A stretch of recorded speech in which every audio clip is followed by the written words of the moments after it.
Anita Deck was a beautiful woman. Everyone in the small town admired her. She had a warm smile, gentle eyes, and a quiet way of talking that made people feel calm. She lived in a lovely house on Maple Street, with a white fence and red roses in the garden. But there was something strange about Anita. Something no one dared to say out loud.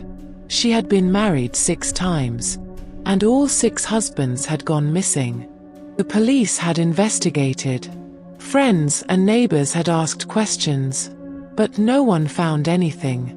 No bodies, no blood, no signs of violence, just disappearance. Each time, Anita told the same story. He left one night and never came back. People stopped asking after a while. Her charm was strong, and her tears looked real. So they moved on. But deep inside, fear still lived in the hearts of those who knew her. Now, Anita had married again. Her 7th husband, Daniel, was a quiet man in his 40s. He worked from home and liked simple things, reading, cooking, gardening. He thought Anita was the most wonderful woman he had ever met. But Daniel was not like the others. He noticed things. From the beginning, Daniel saw something odd. Anita never ate dinner. She would cook beautiful meals, roast chicken, garlic bread, mashed potatoes, soups. She set the table with care, poured wine, and smiled as Daniel ate. But she never touched her own plate. When he asked, she would say, "I'm not hungry right now," or "I'll eat later." He believed her at first. But then, one night, he woke up at 2 a.m. and saw her walking down the stairs. Quiet, barefoot, carrying something in her hands. Curious, he followed. Anita went into the basement. She stayed there for a long time. The next morning, Daniel asked, "Were you in the basement last night?" She smiled. "Oh, just checking the heater." It made a sound. Her smile was calm. Too calm. A week later, Daniel pretended to leave for work. Instead, he parked down the street and waited. Hours passed. At 2:30 p.m., Anita came out of the house with 2 bags. She drove to an old farmhouse outside town, a place her uncle used to own. Daniel followed. He watched from a distance as Anita unlocked the door and went inside. She stayed there for 2 hours. When she came out, she was smiling. The next day, Daniel went back.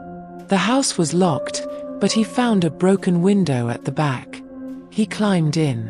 The smell hit him first. Rotting meat. He covered his nose and stepped forward. The rooms were dusty and filled with old furniture. But in the basement, he found something he would never forget. There was a freezer.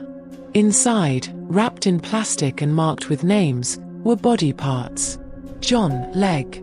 Michael, ribs. Terry, arm. Daniel fell to his knees.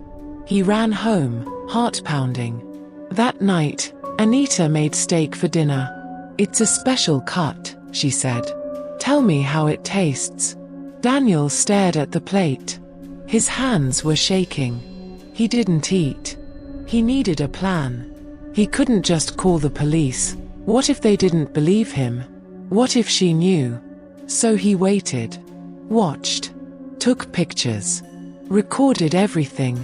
And finally, one stormy night, when thunder screamed and rain fell hard, Daniel told her, "I know everything." Anita's face changed. The smile was gone. She stood quietly, then walked to the kitchen.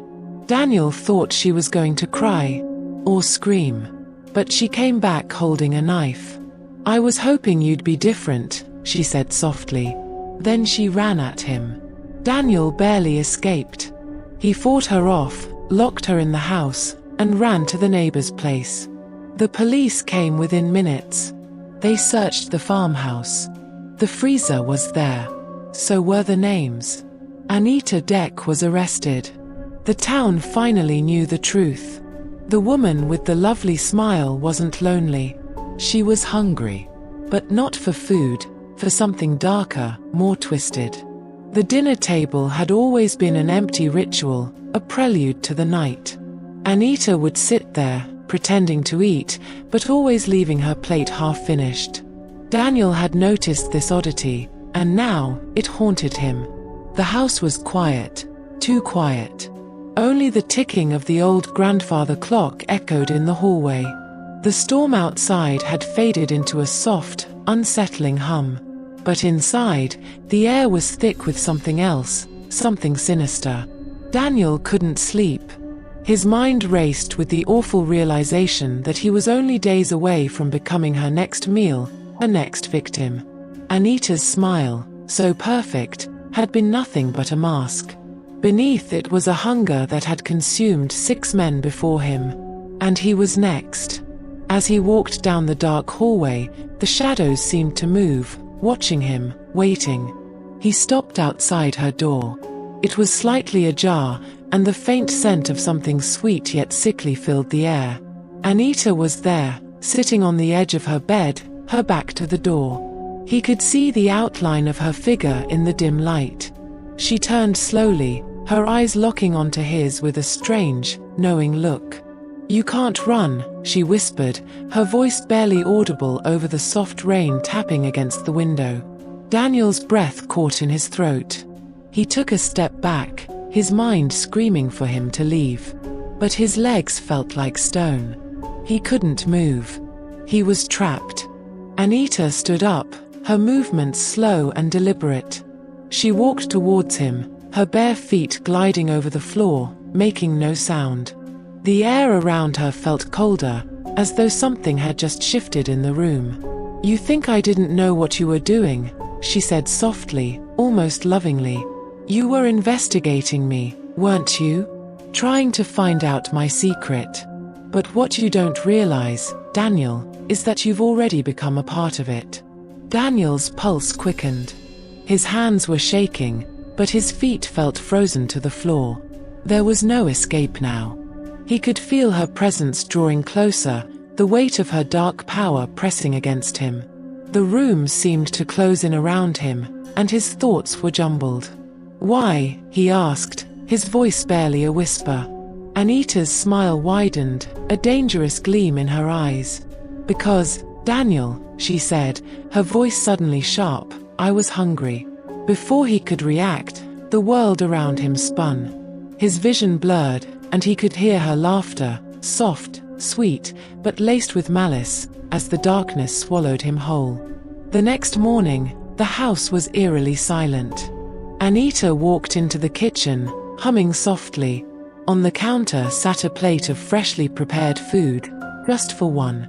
But as she reached for it, she paused. Her eyes lingered on the empty seat across the table, a vacant spot where Daniel's presence should have been. She smiled to herself, knowing the game was over. Daniel had joined her collection, just like the others before him. His soul was now bound to the house, just as her 6 husbands' spirits had been trapped for years. She sat down and began to eat, the silence of the house settling around her like a warm embrace. The hunger was satisfied, for now. But Anita knew it wouldn't last long. There would always be another.